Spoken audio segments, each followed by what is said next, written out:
अस्सलाम वालेकुम स्टूडेंट। आज है 12 दिसंबर 2020। 10 केमिस्ट्री का चैप्टर नंबर 14, पेज नंबर है 120। आज हम एटमॉस्फेयर की लेयर्स के बारे में डिटेल में डिस्कस करेंगे। लास्ट टॉपिक में हमने लेयर को शॉर्ट फॉर्म में डिस्कस किया। पहली है ट्रोपोस्फेयर। ट्रोपोस्फेयर आपको पता है जो सबसे पहली लेयर आती है एटमॉस्फेयर की, वो है troposphere. The major constituent of atmosphere are nitrogen and oxygen gases. These two gases comprise 99% by volume of Earth's atmosphere. अब इसमें क्या होता है कि जो मेजर गैसेस हैं 99% जो गैसेस हैं उसमें नाइट्रोजन गैस है और ऑक्सीजन गैसेस हैं। इसके अलावा और भी गैसेस होती हैं लेकिन वो बहुत कम अमाउंट में होती हैं। Although concentration of carbon dioxide and water vapors is negligible in atmosphere, yet they play a significant role in maintaining temperature of atmosphere. अब एक और चीज़ है, इसमें क्या कह रहे हैं कि कार्बन डाइऑक्साइड और वाटर वेपर बहुत कम अमाउंट में होते हैं, ऑलमोस्ट निग्लिजिबल, लेकिन वो मेन रोल प्ले करते हैं कि हमारा जो एटमॉस्फेयर का टेम्परेचर है उसको मेंटेन करते हैं। टेम्परेचर कैसे मेंटेन करते हैं? Both of these gases allow visible light to pass through but absorb infrared radiation emitted by Earth's surface. अब ये गैसेस क्या करती हैं कि जो विजिबल लाइट हैं वो तो इनमें से पास हो जाती हैं, लेकिन जो इंफ्रारेड रेडिएशंस होती हैं, इंफ्रारेड रेडिएशंस कौन सी होती हैं? ये इनविजिबल रेडिएशंस होती हैं, इनको हम देख नहीं सकते। ये इंफ्रारेड रेडिएशन को क्या करती हैं, जो अर्थ सरफेस से वापस एटमॉस्फेयर में जाती हैं उनको एब्जॉर्ब करती हैं। Therefore these gases absorb much of the outgoing radiation and warm the atmosphere. अब ये गैसेस क्या करती हैं, इंफ्रारेड रेडिएशन को जैसे ही एब्जॉर्ब करती हैं तो एब्जॉर्ब करने से जो हमारा एटमॉस्फेयर का टेम्परेचर है वो इंक्रीज़ हो जाता है, तो अर्थ सरफेस वार्म अप हो जाती है। As the concentration of gases decrease gradually with increase of altitude, जैसे जैसे हम अल्टीट्यूड की तरफ जाते हैं, जैसे जैसे हम बुलंदी की तरफ जाते हैं तो गैसेस की कंसंट्रेशन क्या होती है, कम होती जाती है।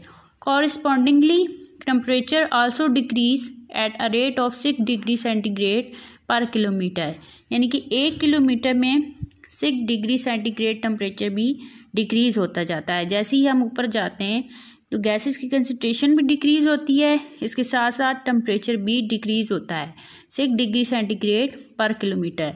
This is the region where all weather occur, almost all aircraft fly in this reason.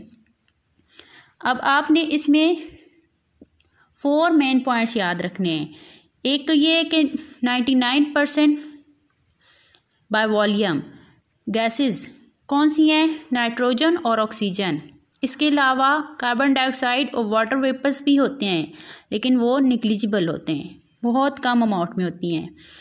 Third point क्या है कि जितनी भी वेदर पैटर्न्स होते हैं वो ट्रोपोस्फेयर में होते हैं, और जितने भी एयरक्राफ्ट हैं, जितने भी प्लेन्स हैं वो इसी रीजन में फ्लाई करते हैं। नेक्स्ट है स्ट्रेटोस्फेयर। ट्रोपोस्फेयर के बाद जो सेकेंड लेयर होती है उसको हम कहते हैं स्ट्रेटोस्फेयर।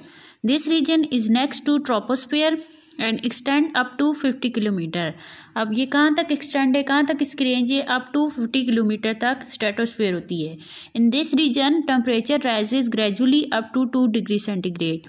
अब आपने पढ़ा था लास्ट टॉपिक में कि ट्रोपोस्फेयर में टेम्परेचर डिक्रीज़ होता है अप टू -58 डिग्री सेंटीग्रेड, लेकिन जैसे ही स्ट्रेटोस्फेयर की तरफ बढ़ते हैं तो स्ट्रेटोस्फेयर में टेम्परेचर इंक्रीज़ होता है। टेम्परेचर कितना इंक्रीज़ होता है? Up to 2 degree centigrade. उसकी रीज़न क्या होती है? The presence of ozone in this region is responsible for the rise of temperature in stratosphere. अब उसकी रीज़न क्या है कि स्ट्रेटोस्फेयर में ओजोन प्रेजेंट होती है जिसकी वजह से स्ट्रेटोस्फेयर का टेम्परेचर इंक्रीज़ होता है। Within this region temperature increases as altitude increases, such as lower layer temperature is about -58 degree centigrade and upper layer is about 2 degree centigrade. The stratosphere is layered in temperature as shown in the figure 14.2. अब stratosphere में भी 3 regions हैं। एक होता है जिस तरह आपके पास ये फिगर गिवन है, सबसे जो लास्ट लेयर है उसको हम कह रहे हैं लोअर स्ट्रेटोस्फेयर, मिड रीजन है उसको हम कहते हैं मिडल स्ट्रेटोस्फीयर, और जो सबसे ऊपर वाला रीजन है उसको हम कहते हैं अपर स्ट्रेटोस्फीयर। अब लोअर स्ट्रेटोस्फीयर में टेम्परेचर होता है -58 डिग्री सेंटीग्रेड, लेकिन जैसे जैसे हम अप जाते हैं तो टेम्परेचर अपर स्ट्रेटोस्फीयर तक 2 डिग्री सेंटीग्रेड हो जाता है। तो अपर स्ट्रेटोस्फीयर में ओजोन डिकम्पोज होता है, ओजोन की ब्रेकडाउन होती है। ओजोन की ब्रेकडाउन कैसे होती है? Since ozone in upper layer absorbs high energy ultraviolet radiations from the sun, it breaks down into monoatomic and diatomic oxygen। अब ये अपर लेयर का वर्ड और लोअर लेयर का वर्ड स्ट्रेटोस्फेयर के रीजन्स की ही बात कर रहे हैं। अपर लेयर मीन अपर स्ट्रेटोस्फेयर का जो रीजन है वहाँ पर अल्ट्रावायलेट रेडिएशंस प्रेजेंट होती हैं। ये रेडिएशन सन से आ रही होती हैं, ये हाई एनर्जी वेव्स हैं। तो ओजोन जैसे ये energy waves UV rays absorb करता है तो ओजोन की ब्रेक डाउन हो जाती है into diatomic oxygen and monoatomic oxygen.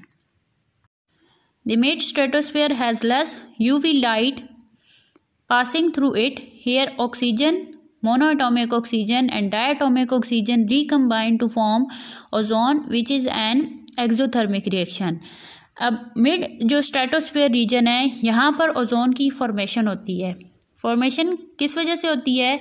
क्योंकि यहाँ पर यूवी लाइट जो अल्ट्रावायलेट रेडिएशंस हैं वो बहुत कम होती हैं, जिसकी वजह से ओजोन फॉर्म होता है। ये एक एक्सोथर्मिक रिएक्शन है। एक्सोथर्मिक रिएक्शन मीन इसमें एनर्जी रिलीज होती है। Ozone formation in this region result in the formation of ozone layer.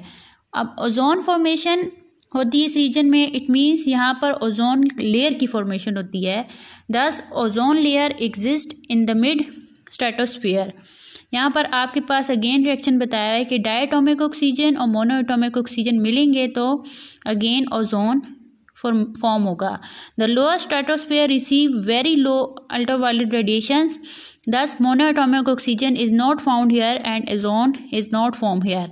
जो लोअर स्ट्रेटोस्फीयर का जो रीजन है, जो लोअर रीजन है, वहाँ पर बहुत कम अल्ट्रावायलेट रेडिएशंस होती हैं, इस वजह से यहाँ पर ओजोन की फॉर्मेशन नहीं होती। तो स्टूडेंट, ये था आज का आपका टॉपिक। इसकी आपने असाइनमेंट भी बनानी है और याद भी करना है। इसके साथ हज़ाली model paper chapter number 9 page number 8 and 9 के short question 15 to 19 and page number 9 and 10 के MCQs आपने रिवाइज करने हैं। Stay safe.